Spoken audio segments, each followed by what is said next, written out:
မြန်မာဒုတ်ထိုးအချင်းပြစ်ပြစ်နစ်နစ်လေးကိုထိထိမိမိလေးဖြော်ပြီးတော့ဒုတ်ထိုးအစုံဒီနေ့လှုပ်ရှားပါတယ်ကြာယိုဟင်းကားလေးလည်းချက်ထားပါတယ်ရာသီဥတုလေးကတော့ share ပေါ့ကွယ်ကြက်ဥတစ်ချောင်းတစ်ချောင်းဆိုလဲအပြင်မှာဝယ်စားရင်တဲတဲလေးမလို့ကိုယ့်အိမ်မှာတစ်ချောင်းတစ်ချောင်းကိုကိတ်ပြီးအကြီးကြီးလှုပ်ထားပါတယ်အချင်းဆိုရင်လည်းညောင်စည်းကြတဲ့အထီကိုလုံးဝပြစ်နစ်နေအောင်ကြောကြက်သွန်ဖြူငရုတ်သီးစိမ့်မှုေးနေအောင်ထည့်ထားတာပါဒုတ်ထိုးကိုအစုံလှုပ်ထားတာပေါ့နော်ကြက်သွေးတို့ဘာလို့ဆိုရင်လဲလုံးဝ share မှုေးနေအောင်ကြက်သွန်ဖြူဂျင်းနဲ့ share ကြော်ထားပါတယ်စားကြည့်ကြက်သွေး share ပဲ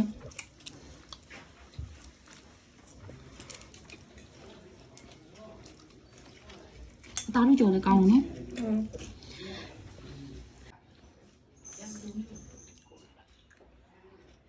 နော်ဒါကကြာရိုးဟင်းကပါ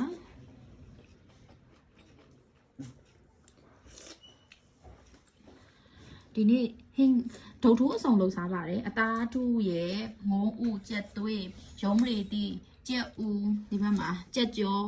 ငဖယ်ပဲပြကြက်ရီကုန်းကြောအသားထုကြောအချင်းကိုလုံးဝပြင်းနှစ်နေတော့အချင်း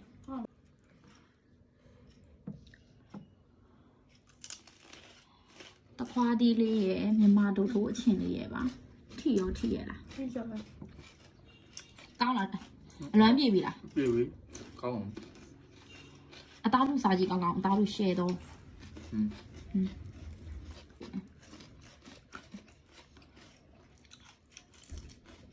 လုံးဝပူ share လုပ်ထားဦးတချောင်းလည်းကြည့်အောင်ဦးတချောင်းစားပြီးဘာအပြည့်ဦးတစ်ချောင်းစားဖိုက်အပြည့်ထိုးပေးတာတော့မှ